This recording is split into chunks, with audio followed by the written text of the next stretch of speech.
ଚରଣ ଲେଖୁଅଛି ପଦମାନ କହିଦେବ ପୁଣ ନମଇ ସାରଳା ମାଗ ଶିବର ଧରଣୀ ଝଙ୍କଟପୁରବାସିନୀ ମହିଷାମର୍ଧିନୀ ଅମ୍ବିକା କାଳିକା ବେତାଳିକା ତୋର ନାମ ଦୁର୍ଗା ମହାମାଇ ଗୋ ମଙ୍ଗଳା ତୋର ନାମ জয় শ্রী মঙ্গলা মাগো মাত কার্তায়নী সঙ্গতরে রখিଅଛୁ 64 যোগিনী মোহি মূর্খ অপଣ୍ଡୁକ ନ ଜାଣଇ କିଛି କଣ୍ଠରେ ବସିଣ ପଦ କହିଦେବ ବାଛି ଅର୍ଜୁନ ବାଚ ତୁମ୍ଭେ ଶୁଣ ଦାସରଥି ବୁଝାଇଣ କହ ମୋତେ ମଙ୍ଗଳାର ସୃଷ୍ଟି ଶ୍ରୀହରି ବୋଲନ୍ତି ତୁମ୍ଭେ ଶୁଣ ହେ ଅର୍ଜୁନ ଆଣ୍ଠୁ କୋଡ଼ା ରାଜାକୁ ଯେ ଦେଲେ ପୁତ୍ର ଦାନ ମୋହର ଚରଣେ ତାଙ୍କ ନବଳଇ ମନ ତେଣୁ କରି ଆଣ୍ଠୁ କୋଢ଼ା ହେଲେ ସର୍ବଜନ ଏକ ମନ ହୋଇ ଯେଣୁ ନ ଭଜିଲେ ମୋତେ ତେଣୁ କରି ମଙ୍ଗଳା ଯେ ଗଲେ କତୁରୁତେ ଦିବ୍ୟ ରୂପ ତେଜି ମାଏ ବୃଦ୍ଧ ରୂପ ହୋଇ ପଶୁ ମେଞ୍ଚା ମେଞ୍ଚା ଆଖି ପିଛଡ଼ା ହୋଇ କନା ଯେ କତରା ମାଏ ପରିଧାନ କଲେ କେନ୍ଦୁ ଯେ କଇଁଥ ଚାର ଘେନିଣ ଚଳିଲେ ସେଦିନ ଯେ ମଙ୍ଗଳାଙ୍କ ପୂଜା ବିଧି ଦିନ ତେଣୁ କରି ବିଜୟ କଲେ ତତ୍କ୍ଷଣ ନଗ୍ରହାଟ ବାଟ ବୋଲି ଡାକ ଯେ ଦିଅନ୍ତି କେନ୍ଦୁ କେନ୍ଦୁ ଚାରଣୀୟ ବୋଲି ନ ବୋଲନ୍ତି ତାହା ଶୁଣି ନଗ୍ର ଲୋକେ ଆଣଙ୍ଗ ବୋଲନ୍ତି ତାଙ୍କ ରୂପ ଦେଖି ଲୋକେ ଛିଛି ଯେ କରନ୍ତି ପଶୁ ମେଞ୍ଚା ମେଞ୍ଚା ଆଖି ପିଛଡ଼ା ବହୁଛି ଏହାଠାରୁ କେନ୍ଦୁଚାର ନ ଘେନିବା କିଛି କେନ୍ଦୁଚାର ତାହାଠାରୁ କେହି ନ କିଣିଲେ ତାହା ଶୁଣି ମଙ୍ଗଳା ଦେବୀ ଯେ କରିଗଲେ ହାଟ ଦାଣ୍ଡ ନଗର ଲୋକେ କେହି ନ କିଣିଲେ ଏଣୁ କରି ମହାମାୟା ବିରସ ହୋଇଲେ ମନେ ମନେ ବିଚାର କରନ୍ତି ମହାସତୀ ରାଜାର ନଗରକୁ ବୁଲି ଗଲେ କତଡ଼ତି ରାଜାର ନବରେ ଯାଇ ପ୍ରବେଶ କେନ୍ଦୁ ଚାରଣୀୟ ବୋଲି ବୋଲିଣ ବୋଇଲେ ଛିଛି ଦୂର କରି ତାକୁ ଘଉଡ଼ିଲେ ଯହୁଁ ରାଜାର ନବରୁ ବିଜେ କରୁଥିଲେ ତହୁଁ ତର ତର ହୋଇ ଚଣ୍ଡାଳୁଣୀ ଯାଉଥିଲେ ଆସୁଥିଲେ ମାଏ ତାଙ୍କୁ ବାଟରେ ଭେଟିଲେ ଚଣ୍ଡାଳୁଣୀ ବୋଲୁଅଛି କାହୁଁ ଯେ ଅଇଲ କେବଳ ଦେଶରୁ ତୁମ୍ଭେ ଏଥେ ବିଜେ କଲ ମାଏ ବୋଲୁଛନ୍ତି ତୁଲ ଶୁଣ ଚଣ୍ଡାଳୁଣୀ ନଗର ନର ନାରୀ ମୋତେ ନ ଚିହ୍ନିଲେ ପୁଣି ମୋହି ସର୍ବମଙ୍ଗଳା ଯେ ଘଉଡ଼ିଲେ ମୋତେ ତୁ କେବଳ କାରଣ ଯେ ପୁଛା କଲୁ ମୋତେ ଏହା ଶୁଣି ଚଣ୍ଡାଳୁଣୀ ପାଦରେ ପଡ଼ିଲା ନିସ୍ତରିଲି ବୋଲିଣ ବୋଇଲା ମୋହି ମୂର୍ଖ ମୋହି ତୁମ୍ଭ ବଶବତୀ ସେବଇ ଚରଣେ ତୁମ୍ଭ ସେବା ଆଜ ମୋହି କରିବି ଆପଣେ ତାହା ଶୁଣି ମଙ୍ଗଳା ଯେ କେନ୍ଦୁଚାର ଦେଲେ ଅପୁତ୍ରିକ ପୁତ୍ର ଦାନ ହେଉ ଯେ ବୋଇଲେ ମୋର ସେବା ସାରି ତୁ ଖାଇବୁ କେନ୍ଦୁଚାର ମୋତେ ସୁମରଣା କରି ଖାଇବୁ ଟି ଫଳ ଏତେ କହି ମଙ୍ଗଳା ଦେବୀ ଯେ କରିଗଲେ ନିଜ ଭୁବନରେ ଯାଇ ପ୍ରବେଶ ହୋଇଲେ କେନ୍ଦୁଚାର ଘେନି ସିଆ ଚଣ୍ଡାଳୁଣୀ ଗଲା ଉତ୍ତମ ପଦାର୍ଥ ମାନ ବଜାରୁ କିଣିଲା ଖଇ ମୁଆଁ ନବା ତସା କର ଛେନା ପଣା ଗୁଡ଼ ଦୁଧ ମିଠାଇ ଯେ କରିଲା କିଣା ଯତ୍ନରେ ପଦାର୍ଥ ମାନ ଘରକୁ ଆଣିଲା ଚନ୍ଦନ କର୍ପୂର ଆଣି ଗୃହରେ ସିଞ୍ଚିଲା ଅଗଣା ମଧ୍ୟରେ ଏକ ବେଦୀ ବନାଇଲା, ଗୋବର ଲିପିଲା ତହିଁ ଝୁଟି ଯେ ଲେଖିଲା, ଜୟ ଶ୍ରୀ ମଙ୍ଗଳା ବୋଲି ଫଟେକ ସ୍ଥାପିଲା। ବଟା ହଳଦୀରେ ଏକ ମୂର୍ତ୍ତି ବନାଇଲା, ଗଙ୍ଗା ଜଳ ସିଞ୍ଚି ତହିଁ ବସିଲା ଯାଇ, ସ୍ମରଣ କରି ବସିଲା ମଙ୍ଗଳାଙ୍କୁ ଧ୍ୟାଇ। ଚଣ୍ଡାଳୁଣୀ ହୀନ ଜାତି ଜାତି ମୋର କେଳା, କିଞ୍ଚିତ ଭକତି ମୋର ଘେନ ମା ମଙ୍ଗଳା। କେନ୍ଦୁ କେନ୍ଦୁ ଚାର ତହିଁ ଭୋଗ ଲଗାଇଲା, ଅମୃତ ପଦାର୍ଥ ମାନ ସବୁ ସମର୍ପିଲା। ଛେଳି ମେଣ୍ଢା କୁକୁଡ଼ା ଯେ ବଳି ପୂଜା କଲା, ପୂଜା ସାରି ଚଣ୍ଡାଳୁଣୀ ଆନନ୍ଦ ହୋଇଲା। ଫୁଲ ପ୍ରସାଦ ନେଇଣ ଶିରରେ ଘେନିଲା, ମଙ୍ଗଳା ସୁମରି କେନ୍ଦୁ ଚାର ଯେ ଭକିଲା। ପୂଜାର ପଦାର୍ଥ ମାନ ନେଲା କତଡ଼ତି, ମଙ୍ଗଳାଙ୍କୁ ସୁମରି ଭକିଲା ତାର ପତି। ଚଣ୍ଡାଳୁଣୀ ଗର୍ଭବତୀ ହେଲା, ଦିନ ଗଣୁ ଗଣୁ ତହିଁ 10 ମାସ ହେଲା। 10 ମାସ 10 ଦିନ ହୋଇଲା କପୁଣୀ, ପେଟ ତବ ଥାଇ କଲା ତାର ହୋଇ କିଣି କିଣି। କୁଜୁ ବୁଜୁ ହୋଇ ଆଉ ନପାରଇ ଚାଲି, ମଙ୍ଗଳାଙ୍କୁ ସୁମରି ଯେ ବୋଲେ ମରିଗଲି। ରାତ୍ର ପାହି ବେଳ ତହୁଁ 7 ଘଡ଼ି ହେଲା, ଫୁଲ ଫଳେ ତାହାର ଯେ ପୁତ୍ର ହିଁ ଜନ୍ମିଲା। ପୁଣି କ୍ଷଣଙ୍କରେ ସେହୁ ପାଇଲା ଜ୍ଞାନ, ଏତେ ଦିନେ ମଙ୍ଗଳା ଯେ ଦେଲେ ଚକ୍ଷୁ ଦାନ। ନାହୁଡ଼ି କାଟିଲା ପୁତ୍ର ବସାଇଲା କୋଳେ, ମୁଖେ ଚୁମ୍ବ ଦେଇ ତହିଁ ଆନନ୍ଦ ହୋଇଲେ। ନଗ୍ର ନର ନାରୀମାନେ ସମସ୍ତେ ଶୁଣିଲେ, ବୋଧ କାଳେ ପୁତ୍ର ଦାନ ପାଇଲା ବୋଇଲେ। ହେଉ ହେଉ ବୋଲିଣ ବୋଲନ୍ତି ସର୍ବଜନ, ଆନନ୍ଦ ହୋଇଲେ ଶୁଣି ନଗ୍ର ନାରୀମାନ। 2-4 ଦିନ ଯାନ୍ତେ ନାହୁଡ଼ି ଶୁଖିଲା, ଦିନ ଗଣି ଚଣ୍ଡାଳୁଣୀ କାମତା ସାରିଲା। ହାଟ ଦାଣ୍ଡ ନଗର ବୁଲି କରୁଥାଇ ଡକା, କଅଁଳା ଛୁଆକୁ ଛାଡ଼ି ଅଇଲି ମୁଁ ଏକା। ଏହା ବୋଲି ଚଣ୍ଡାଳୁଣୀ କ୍ଷଣେ ନର ହୋଇ, ପୁତ୍ରର ମୁଖରେ ଆସି ଚୁମ୍ବନ ଦିଅଇ। ଏହି ମତେ 6 ମାସ ବରଷେ ଗଲା ପୁଣି, ପୁଣି ଗର୍ଭବାସ ଯେ ହୋଇଲା ସେ ତରୁଣୀ। 10 ମାସ 10 ଦିନ ଗର୍ଭ ତହୁଁ ହେଲା, ପେଟ ତବ ଥାଇ ପୁଣି ପୁତ୍ର ଜାତ କଲା। ଏହି ରୂପେ 7 ପୁତ୍ର ହୋଇଲେ ଜନମ, ଅର୍ଜୁନଙ୍କୁ ବୁଝାଇ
ଘରେ କହି ବଟି ଆସି ପୁଣି ଏହା ଶୁଣି ଚାକର ଯେ ବେଗେ ଚଳି ଗଲେ ଚଣ୍ଡାଳୁଣୀ ଘରେ ଯାଇ ଜଗିଣ ବସିଲେ ଏମନ୍ତ ସମୟ ସିଆ ଚଣ୍ଡାଳୁଣୀ ଗଲା ଅନ୍ନ ପାଣି କିଛି କେଉଁଠାରୁ ନ ପାଇଲା ରନ୍ଧନଶାଳରେ ହାଣ୍ଡି ଭାଙ୍ଗିଲା କଜହୁଁ ଉପବାସେ ସମସ୍ତେ ଯେ ରହିଲେ କତହୁଁ ଏହା ଦେଖି ରାଜଦୂତେ ବେଗେ ଚଳିଗଲେ ପାଏ ପଡ଼ି କର ଯୋଡ଼ି ଛାମୁରେ କହିଲେ ରନ୍ଧଣା ଚୁଲିରେ ହାଣ୍ଡି ଭାଙ୍ଗିଲା ଖଜହୁଁ ଉପବାସେ ସମସ୍ତେ ଯେ ରହିଲେ କତହୁଁ ଚଣ୍ଡାଳୁଣୀ ଆପଣାକୁ ବହୁ ନିନ୍ଦା କରି ତାର ପୁଅ ବୋହୂକୁ କହିଲା ଏହିପରି ଆଣ୍ଠୁ ପୋଡ଼ା ରାଜା ମୁଖ ଯହୁଁ ଦେଖିଲି ତେଣୁ କରି ଉପବାସେ ଆଜ ମୁଁ ରହିଲି ଏହା ବୋଲି ଆପଣାକୁ ନିନ୍ଦା କଲା ସେହି ଶୁଣିଥିବା କଥା ପ୍ରଭୁ କହିଲୁ ବୁଝାଇ ତାହା ଶୁଣି ମହାରାଜା କମ୍ପିନ ଉଠିଲେ ତାହାର ହେ ଗର୍ବ ମୁହିଁ ଭାଙ୍ଗିବି ବୋଇଲେ ମୋର ଆଜ୍ଞା ଘେନି ଏହି କ୍ଷଣି ଚଳି ଯାଅ ତାହାର ପୁତ୍ରମାନଙ୍କୁ ହାଣି ଯେ ପକାଅ ତାହା ଶୁଣି ଦୂତମାନେ ବେଗେ ଚଢ଼ିଗଲେ ତାହାର 7 ପୁତ୍ରକୁ ହାଣି ପକାଇଲେ ସେଦିନରେ ମଙ୍ଗଳାଙ୍କ ପୂଜା ବିଧି ଜାଣି ଖଇମୁଆ ଆଣିବାକୁ ଯାଇଥିଲା ପୁଣି ଲୋକେ ଯେ ବୋଇଲେ ରାଜା ମାଇଲେ ତୋ ବଂଶ ଖଇମୁଆ ନେଇନନ୍ତ କରିବୁ କି କିସ 7 ପୁଅ ଯାକ ତୋର ହାଣି ପକାଇଲେ ମାନ ଶୂଳେ ବସାଇଲେ ତାହା ଶୁଣି ଚଣ୍ଡାଳୁଣୀ କାନ୍ଦ ଘୋଳ କଲା ରାଜାର ନବରୁ କାନ୍ଦି କାନ୍ଦି ଆସୁଥିଲା ତାହା ଜାଣି ମଙ୍ଗଳା ଦେବୀ ଯେ କରିଗଲେ ଆସୁଥିଲେ ଚଣ୍ଡାଳୁଣୀ ବାଟରେ ଭେଟିଲେ ମଙ୍ଗଳା ବୋଲନ୍ତି ତୁଲ କାନ୍ଦୁ କାହିଁ ପାଇଁ ତୋର ମନ ବାଞ୍ଚା ଯେ ପୁରାଇବି ମୁହିଁ ତାହା ଶୁଣି ଚଣ୍ଡାଳୁଣୀ କାନ୍ଦୁଅଛି ଲୋଟି ତୁମ୍ଭର ସଞ୍ଚିଲା ମୋର 7 ପୁତ୍ର ଗୋଟି ଅଦୋଷରେ ରାଜା ମୋର ପୁତ୍ରକୁ ମାଇଲା ତାହା ଶୁଣି ଚଣ୍ଡାଳୁଣୀ କାନ୍ଦୁଅଛି ଲୋଟି ତୁମ୍ଭର ସଞ୍ଚିଲା ମୋର 7 ପୁତ୍ର ଗୋଟି ଅଦୋଷରେ ରାଜା ମୋର ପୁତ୍ରକୁ ମାଇଲା ଶୁଳିଆ ପଦାକୁ ଆଣି ଶୁଳି ଦିଆଇଲା ମାଏ ବୋଲୁଛନ୍ତି ତୁଲ ବେଗ ହୋଇ ଯାଜା ମୋହି ରକ୍ଷା କଲେ ପୁଣି କି କରିବ ରାଜା ମୋର ସେବା ପୂଜା ତୁହି କରୁଥିବୁ ପୁଣି ତୋର ପୁତ୍ର ମାନେ ଯେ ଆସିବେ ଏହି କ୍ଷଣି ତାହା ଶୁଣି ଚଣ୍ଡାଳୁଣୀ ବେଗେ ଚଢ଼ିଗଲା ଖଇମୁଆ ନବା ତ ଯେ ବଜାରୁ କିଣିଲା ଗୋବର ଲିପିଣ ଏକ ବେଦି ବନାଇଲା ଚନ୍ଦନ କର୍ପୂର ପାଣି ତହିଁରେ ସିଞ୍ଚିଲା ହଳଦୀ ଅନ୍ଧାରେ ଏକ ମୂର୍ତ୍ତି ଯେ ବନାଇ ଜୟ ସର୍ବ ମଙ୍ଗଳା ଗୋ ବୋଲି ନ ବୋଲଇ ଫୁଲ ଯେ ଚନ୍ଦନ ଦେଇ ପୂଜା ବିଧି କଲା ଧୂପ ଦୀପ ନୈବେଦ୍ୟ ଗନ୍ଧ ପୁଷ୍ପ ଦେଲା ଦୁବ ଚାଉଳ ପକାଇ ହୁଳ ହୁଳି ଦେଲା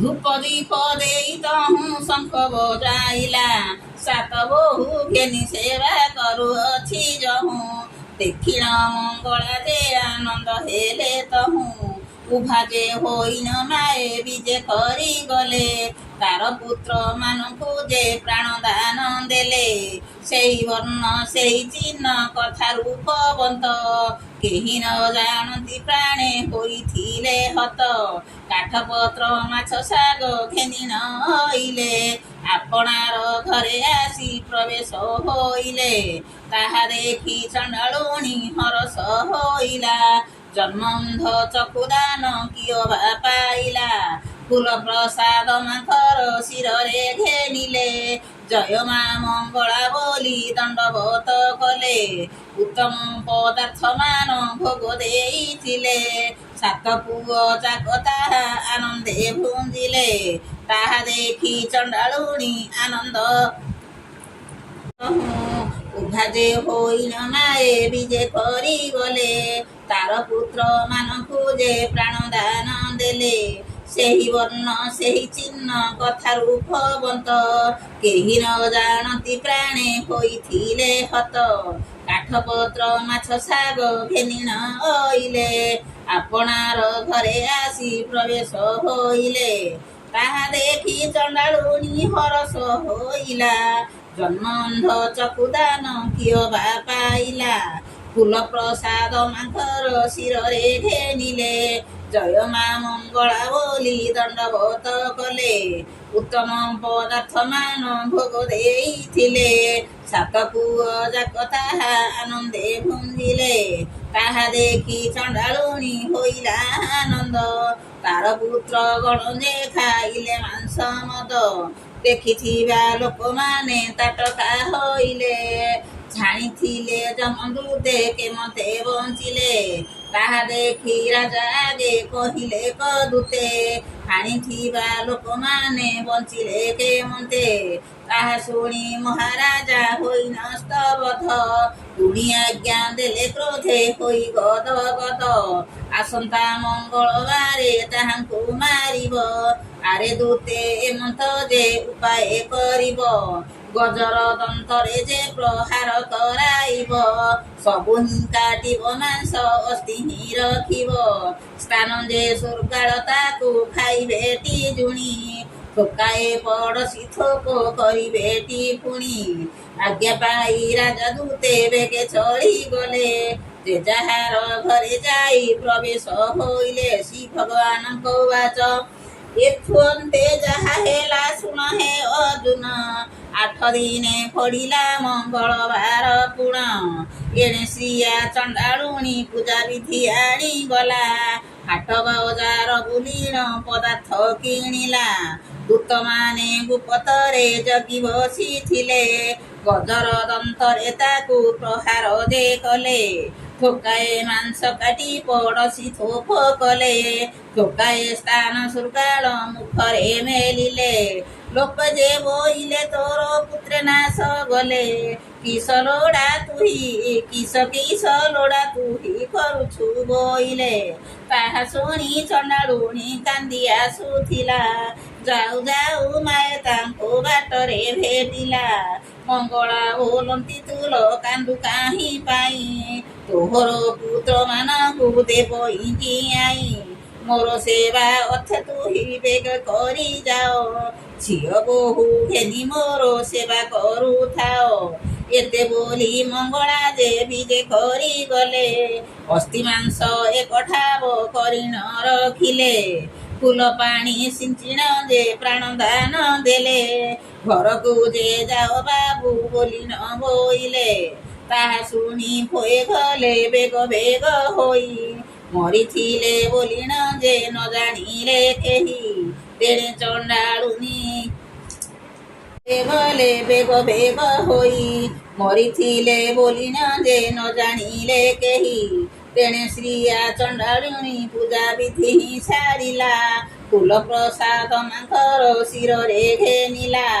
ଜୟ ମା ମଙ୍ଗଳା ବୋଲି ବୋଲିବାର ବେଳେ।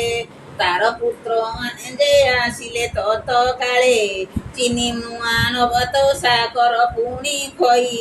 ଆନନ୍ଦ ହୋଇଲେ ତାର ପୁଅ ମାନେ ଖାଇ। ତାହା ଦେଖି ଦୂତମାନେ ବେଗେ ଚଳିଗଲେ। ରାଜାର ବ୍ରତେ ଯାଇ ବେଗେ ଜଣାଇଲେ।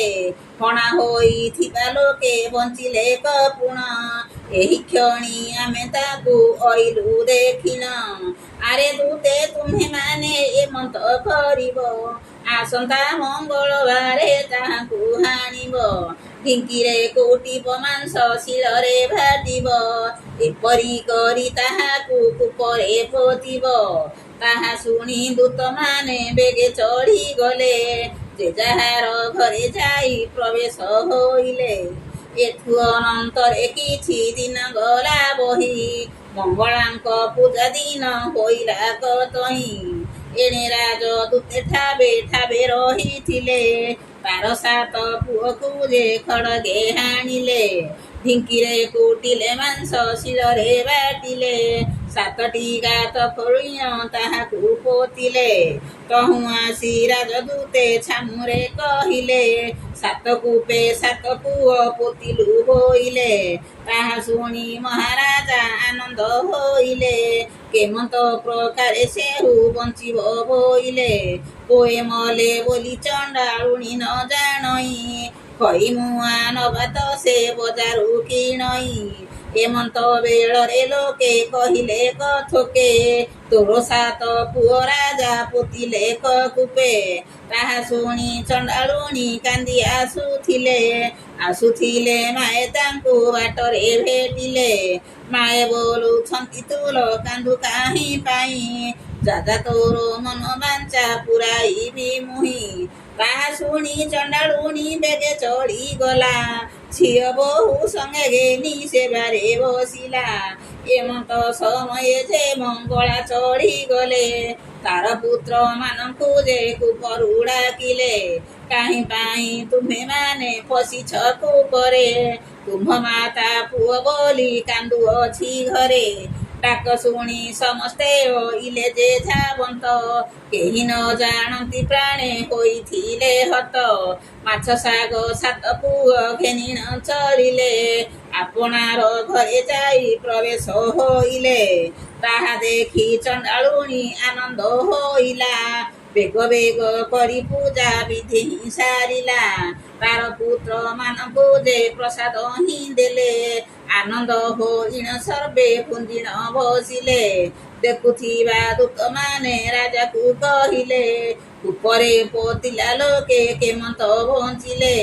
ତାହା ଶୁଣି ମହାରାଜା ବହୁ କୋପ କଲା, ଆସନ୍ତା ମଙ୍ଗଳବାରେ ହାଣିବ ବୋଇଲା। ତୁଳାର ପ୍ରାୟ କଥାଙ୍କ ମାଂସ ହିଁ କାଟିବ, ତୁଳା ପରି କରି ମାଂସ ଧୂଳିରେ ଫିଙ୍ଗିବ। ଆଜ୍ଞା ପାଇ ଦୂତମାନେ ବେଗେ ଚଳିଗଲେ, ଆପଣା ଗୃହେ ପ୍ରବେଶ ହୋଇଲେ। ଏଥୁ ଅନନ୍ତରେ ସପ୍ତାହେକ ଗତ ହେଲା, ମଙ୍ଗଳାଙ୍କ ପୂଜା ଦିନ ପ୍ରବେଶ ହୋଇଲା। ସେଦିନରେ ଚଣ୍ଡାଳୁଣୀ ପ୍ରଭାତୁ ଉଠିଲା, ଏକ ବନୀ ଗାଈର ଯେ ଗୋବର ଆଣିଲା। ଶୌଚ କରିଣା ଘର ବାହାର ଲିପିଲା, ଖଇ ମୁଆଁ ଆଣିବାକୁ ବଜାରକୁ ଗଲା। ଏଣେ ରାଜା ଦୂତେ ତାର ପୁତ୍ରକୁ ହାଣିଲେ, ତୁଳା ପ୍ରାୟ କରି ମାଂସ ଧୂଳିରେ ଫିଙ୍ଗିଲେ। ପୁତ୍ର ମଲେ ବୋଲି ଚଣ୍ଡାଳୁଣୀ ନ ଜାଣଇ, ପୂଜାର ଦରବ ମାନ ବଜାରୁ କିଣଇ। ଲୋକେ ଯେ ବୋଲନ୍ତି ତୁଲ କାନ୍ଦୁ ଚଣ୍ଡାଳୁଣୀ, ତୋହର ପୁତ୍ରକୁ ରାଜା ପକାଇଲେ ହାଣି। ତାହା ଶୁଣି ଚଣ୍ଡାଳୁଣୀ କାନ୍ଦି ଆସୁଥିଲେ ମାଏ ତାଙ୍କୁ ବାଟରେ ଭେଟିଲେ। ମଙ୍ଗଳା ବୋଇଲେ ତୁଲ କାନ୍ଦୁ କାହିଁ ପାଇଁ, ମୋହର ସେବାରେ ତୁହି ବସିଥାଅ ଯାଇ। ତାହା ଶୁଣି ଚଣ୍ଡାଳୁଣୀ ବେଗେ ଚଳିଗଲା, ଝିଅ ବୋହୂ ସଙ୍ଗେ ଘେନି ସେବାରେ ବସିଲା। ବେଦ୍ୟ ଗନ୍ଧ ପୁଷ୍ପ ଦେଇ, ଉତ୍ତମ ପଦାର୍ଥ ଦେଇ ବିନୟେ କହଇ, ଚଣ୍ଡାଳୁଣୀ ହୀନ ଜାତି ମୋର କେଳା। କିଞ୍ଚିତ ଭପତି ମୋର ଘେନ ମା ମଙ୍ଗଳା। ଭକ୍ତିପଣ ଦେଖିନ ମଙ୍ଗଳା ବିଜେ କଲେ, ତାର ପୁତ୍ର ମାନଙ୍କୁ ସେ ପ୍ରାଣ ଦାନ ଦେଲେ। ସେହି ରୂପ ସେହି ଚିହ୍ନ ସେହି ରୂପ ରେଖ, କେହି ନ ଜାଣନ୍ତି ପ୍ରାଣେ ହୋଇଥିଲେ ହତ। ମାଛ ଶାଗ କାଠ ପତ୍ର ଘେନି ନ ଅଇଲେ, ଆପଣାର ଘରେ ଯାଇ ପ୍ରବେଶ ହୋଇଲେ। ଦେଖି ଯାଇ ରାଜା ଦୂତେ ରାଜାକୁ କହିଲେ, ଚଣ୍ଡାଳୁଣୀ ପୁତ୍ର ବଞ୍ଚି ଅଇଲି ବୋଇଲେ। ମହାରାଜା ସ୍ତବ୍ଧ ହୋଇଲେ, କୌଣସି ପ୍ରକାରେ ତାକୁ ମାରି ନ ପାରିଲେ। ବୁଦ୍ଧି ନ ଦିଶିଲା ନିଶ୍ଚିନ୍ତା କଲି, ଆରେ ଦୂତେ ମାନେ ତୁମ୍ଭେ ଏମନ୍ତ ଯେ କର, ଯତନ କରିଣ ଯେ ନିର୍ମାଣ ଯଉ ଘର। ଆସନ୍ତା ମଙ୍ଗଳବାରେ ତାହାକୁ ହାଣିବ, ଯତନ କରିନ ଯଉ ଘରରେ ଭରିବ, ଯଉ ଘରର କିଣି ବନ୍ଧ ଯେ କରିବ, ନିର୍ବନ୍ଧ କରିନ ତହିଁ ଅଗ୍ନି ଲଗାଇବ। ଆଜ୍ଞା ପାଇ ଦୂତମାନେ ବେଗେ ଚଳିଗଲେ, ଯତନ କରିନ ଯଉ ଘର ବନାଇଲେ। ଏଥୁ ଅନନ୍ତରେ କିଛି ଦିନ ଗଲା ଯହୁଁ, ମଙ୍ଗଳାଙ୍କ ପୂଜା ଦିନ ହୋଇଲା କତହୁଁ। ସେଦିନରେ ଚଣ୍ଡାଳୁଣୀ ପ୍ରଭାତୁ ଉଠିଲା, ପୂର୍ବ ପ୍ରକାରେ ଘର ବାହାର ଲିପିଲା। ସ୍ନାନ କରିନ ବେଗ ବେଗ ହୋଇଗଲା, ଖଇ ମୁଆଁ ନବା ତ ସେ ବଜାରୁ କିଣିଲା। ତହୁଁ ବେଗେ ବେଗେ ରାଜା ନଗରକୁ ଗଲା, ଖଇ ମୁଆଁ ଦିଅ ବୋଲି ଯାଇ ନ କହିଲା। ଏଣେ ଦୂତେ ମାନେ ତାର 7 ପୁତ୍ର ହାଣି, ଯଉ ଘରେ ଭରି ଅଗ୍ନି ଲଗାଇଲେ ପୁଣି। ପୁତ୍ରେ ମଲେ ବୋଲି ଚଣ୍ଡାଳୁଣୀ ନ ଜାଣଇ, ପୂଜା ବିଧି ମାନ ସେ ଯେ ଖୋଜି ନ ଆଣଇ। ଲୋକେ ଯେ ବୋଇଲେ ତୁଲ ଶୁଣ ଚଣ୍ଡାଳୁଣୀ, ତୋର ପୁତ୍ର ମାନ ରାଜା ମାଇଲେ କପୁଣି। ଯଉ ଘରେ ପୁରାଇଣ ଅଗ୍ନି ଲଗାଇଲେ, କିସ କିସ ଲୋଡୁ ତୁହି କହୁଅଛୁ ଭଲେ। ତାହା ଶୁଣି ଚଣ୍ଡାଳୁଣୀ ବିକଳ ହୋଇଲା, ଅଗାଧ ସମୁଦ୍ରେ ମୋର ଭେଳା ଯେ ବୁଡ଼ିଲା। ଆରେ ଆରେ ପୁତ୍ରେ ମୋର କେଣେ ଛାଡ଼ିଗଲ, ଅପୁତ୍ରିକ ଦଶା ବାବୁ ମୋତେ ଯେ ଭିହିଲ।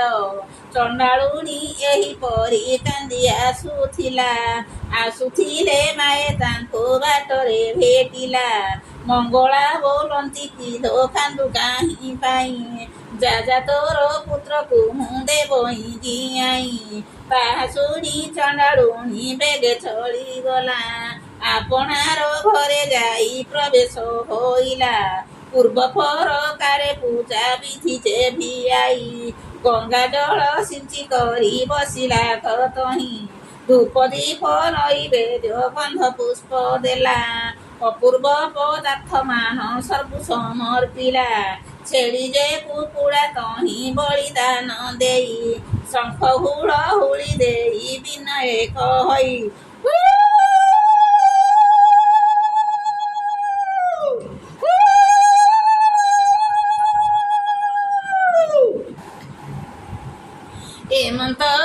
ଏମନ୍ତ ସମସ୍ତ ତାର 7 ପୁତ୍ର ଗୋଟି, ଅପୂର୍ବ ଅଧିକେ ତାଙ୍କ ରୂପରେଖ ଦିଶି। କେଡ଼େ ବଡ଼ ଅଗ୍ନିରେ ନୋହିଲେ ପ୍ରାଣେ ନାଶ, ଦେଖିଣ ମଙ୍ଗଳା ଯେ ହୋଇଲେ ହସ ହସ।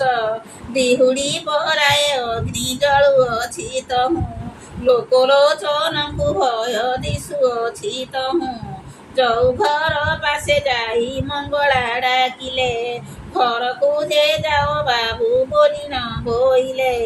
ଶୁଣି ପୋଏ ଆସନ୍ତି ଯେ ଖର ତର ହୋଇ, ଯଉ ଘର ଅଗ୍ନି ତାକୁ ଶୀତଳ ଲାଗଇ। ମାଛ ଶାଗ କାଠ ପତ୍ର ଘେନି ନ ହୋଇଲେ, ଆପଣାର ଘରେ ଯାଇ ପ୍ରବେଶ ହୋଇଲେ। ତାହା ଦେଖି ଚଣ୍ଡାଳୁଣୀ ଆନନ୍ଦ ହୋଇଲା, ବେଗ ବେଗ କରି ପୂଜା ବିଧି ସାରିଲା।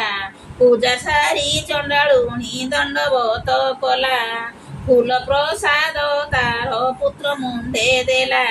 ଖଇ ମୁଆଁ ନବା ତ ସାଗର ଚିନି ଖଇ, ଆନନ୍ଦ ହୋଇଲେ ତାର ପୁତ୍ର ମାନେ ଖାଇ। ଛେଳି ଯେ କୁକୁଡ଼ା ବଳିଦାନ ଦେଇଥିଲେ, ମାଂସ ମଦ ଖାଇନ ସେ ଆନନ୍ଦ ହୋଇଲେ। ତାହା ଦେଖି ରାଜା ଦୂତେ ବେଗେ ଚଳିଗଲେ, ରାଜାର ଗତେ ଯାଇ ବାରତା କହିଲେ। ପାଦେ ପଡ଼ି କରେ ଯୋଡ଼ି ଜଣାଇଲେ ଦୂତେ, ଯଉ ଘରେ ମଲା ଲୋକ ଅଇଲେ ତୁରିତେ। ତାହା ଶୁଣି ମହାରାଜା ବିସ୍ମୟ ହୋଇଲେ, ଆପଣା ଆପଣା ମନେ ମନେ ଚିନ୍ତା କଲେ। ବାଇକି ବାତୁଳ ମୋର ବୁଦ୍ଧି ହେଲା ହୀନ, ପାପ ପୁଣ୍ୟ ବିଚାର ନ କଲା ମୋର ମନ। ବୁଦ୍ଧିବନ୍ତ ଥିଲେ ମୁଁ କି ଏମନ୍ତ କରନ୍ତି, ଏହି ରୂପେ ଧରି ପୁଣି କାଳକ ନବର୍ତ୍ତି। ପୁଣ୍ୟ କଲା ଲୋକମାନେ ସ୍ୱର୍ଗରେ ବସନ୍ତି, ପାପ କଲା ଲୋକମାନେ ନରକେ ପଡ଼ନ୍ତି। ଏହା ଭାବି ମହାରାଜା ଆପଣେ ଉଠିଲା, ଚାକର ମାନଙ୍କୁ ଡାକି ବଚନ ବୋଇଲା। ଚାଲ ଚଣ୍ଡାଳୁଣୀ ଘର ଯିବା ବେଗ ହୋଇ, କାହାର ସଙ୍ଗତେ ମିତ୍ର ହୋଇ ବହି ମୁହିଁ। କେବଳ ଦେବତା ପୂଜା କରୁଅଛି ସେହି, ତାହା ପାଦେ ଆମ୍ଭେ ପୂଜା କରିବା ଯେ ଯାଇ। ଏତେ ବୋଲି ମହାରାଜା ବିଜେ କରିଗଲେ, ଚଣ୍ଡାଳୁଣୀ ଦ୍ୱାରେ ଯାଇ ପ୍ରବେଶ ହୋଇଲେ। ତାହା ଦେଖି ଚଣ୍ଡାଳୁଣୀ ପାଦରେ ପଡ଼ିଲା, ଉଠି କର ପତ୍ର ଯୋଡ଼ି ଛାମୁରେ କହିଲା, କି ନିମନ୍ତେ ମହାରାଜା ବିଜୟ ହୋଇଲେ। ହୋଇ ମତେ ତାଟକା ଲାଗିଲା। ରାଜା ବୋଲୁଛନ୍ତି ତୁଲ ଶୁଣ ଚଣ୍ଡାଳୁଣୀ, ତୋହର ସଙ୍ଗରେ ମିତ୍ର ହୋଇ ବହି ପୁଣି। ବହୁତ ପ୍ରକାରେ ଶାସ୍ତି ଦେଲି ଯେ ତୁମକୁ, ଆସିଅଛି ଦୋଷା ଦୋଷ କ୍ଷମା କରିବାକୁ। କେଉଁ ଦେବତାକୁ ପୂଜା କରୁଅଛ ତୁମ୍ଭେ, ଆମ୍ଭରାଣୀ ପୂଜା ଯେ କରିବ ତୁମ୍ଭ ସଙ୍ଗେ। ଚଣ୍ଡାଳୁଣୀ ବୋଲୁଅଛି ଆହେ ମହାରାଜା, ଛେଳି ଯେ କୁକୁଡ଼ା ଆମ୍ଭ ମଙ୍ଗଳାଙ୍କ ପୂଜା।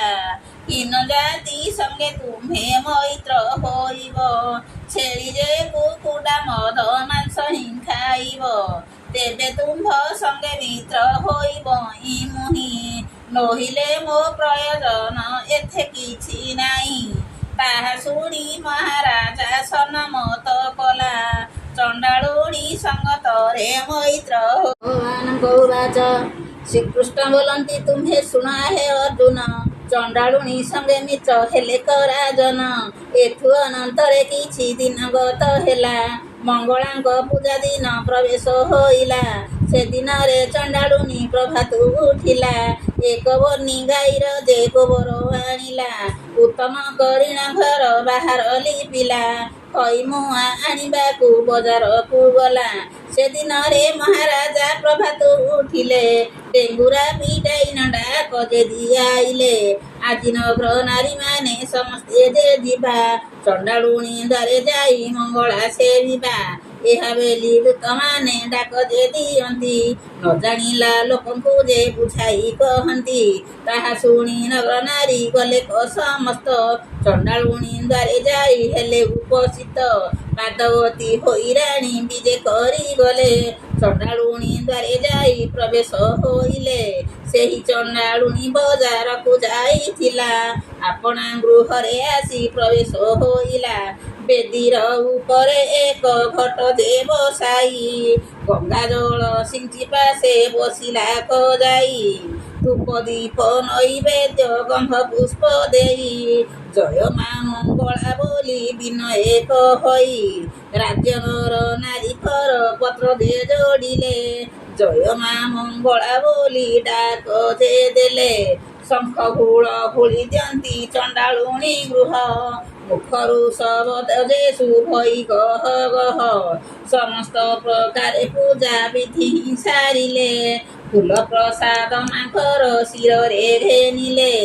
ରାଜା ରାଣୀ ନଗ୍ର ଲୋକେ ପୂଜା ଯେ ସାରିଲେ, ଜୟ ମା ମଙ୍ଗଳା ବୋଲି ଦଣ୍ଡବତ କଲେ। ଫୁଲ ପ୍ରସାଦ ମାଙ୍କର ଶିରରେ ଘେନିଲେ, ମଙ୍ଗଳା ସୁମରି କେନ୍ଦୁ ଚାର ହିଁ ଖାଇଲେ। ଏଥୁ ଅନନ୍ତରେ ତୁମ୍ଭେ ଶୁଣ ହେ ଅର୍ଜୁନ, ମଦ ମାଂସ ଭୁଞ୍ଜିବାକୁ ବସିଲେ ରାଜନ। ତାହା ଦେଖି ମଙ୍ଗଳା ଯେ ଆନନ୍ଦ ହୋଇଲେ, ରାଜାର ଭକତି ଦେଖି ପ୍ରସନ୍ନ ହୋଇଲେ। ମଦ ମାଂସ ଭୁଞ୍ଜି ରାଜା ବସିଲେ ଖଜାଇ, ଦେଖୁ ଦେଖୁ ମଦ ଦୁର୍ଗନ୍ଧ ପାଲଟିଲା ତହିଁ। ଅମୃତ ହୋଇଲା ମାଂସ ମଦ ହେଲା ଦୁର୍ଗନ୍ଧ, ଦେଖିଣ ଯେ ମହାରାଜା ହୋଇଲେ ସ୍ତବଧ। ଧନ୍ୟ ଧନ୍ୟ ମଙ୍ଗଳା ଗୋ ବୋଲି ନ ବୋଇଲେ, ମଙ୍ଗଳା ସୁମରି ସେହୁ ଭୁଞ୍ଜିଣ ବସିଲେ। ଆଚମନ ସାରି ରାଜା ବିଜେ କରିଗଲେ, ଆପଣା ନଗରରେ ଯାଇ ପ୍ରବେଶ ହୋଇଲେ।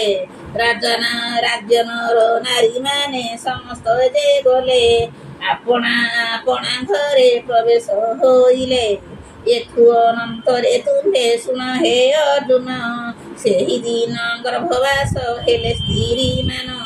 10 ମାସ 10 ଦିନ ହୋଇଲା ପୁଣି, ପେଟ ତ ଥାଇ କରୁ ଅଛି କିଣି କିଣି ଏହି ରୂପେ ପୁତ୍ର ଯେ ଦୁହିତା କଲେ ଜାତ ମଙ୍ଗଳା ସୁମରି ମନେ ହୁଅନ୍ତି ଉସତ ରାଣୀ ମହାଦେଇ ଯେ ଆନନ୍ଦ ହେଲେ ତହୁଁ ରାଜନର ନାରୀଙ୍କ ଆନନ୍ଦ କିଏ କହୁ ଶ୍ରୀକୃଷ୍ଣ ବୋଇଲେ ତୁମ୍ଭେ ଶୁଣ ହେ ଅର୍ଜୁନ ଏହି ରୂପେ ତାହାଙ୍କୁ ଯେ ଦେଲେ ପୁତ୍ର ଦାନ ଏହି ରୂପେ ମଙ୍ଗଳାଙ୍କ ପୂଜା ଯେ କରିବ ଦିନୁ ଦିନ ବଂଶ ତାର ବର୍ଦ୍ଧିତ ହୋଇବ ଧନ ଜନ ପୁତ୍ରବତୀ ଆବର ଦୁର୍ଗତି ମଙ୍ଗଳା ସେବାରେ ଆଉ ନଥାଇ ବିପତ୍ତି ଅର୍ଜୁନଙ୍କୁ ବୁଝାଇ କହନ୍ତି ପୀତ ବାସ ଭାବରେ ଭଣିଲେ ଏହା ବଳରାମ ଦାସ 31 ଚୈତ୍ର ମଙ୍ଗଳା ଓଷା ସମ୍ପୂର୍ଣ୍ଣ।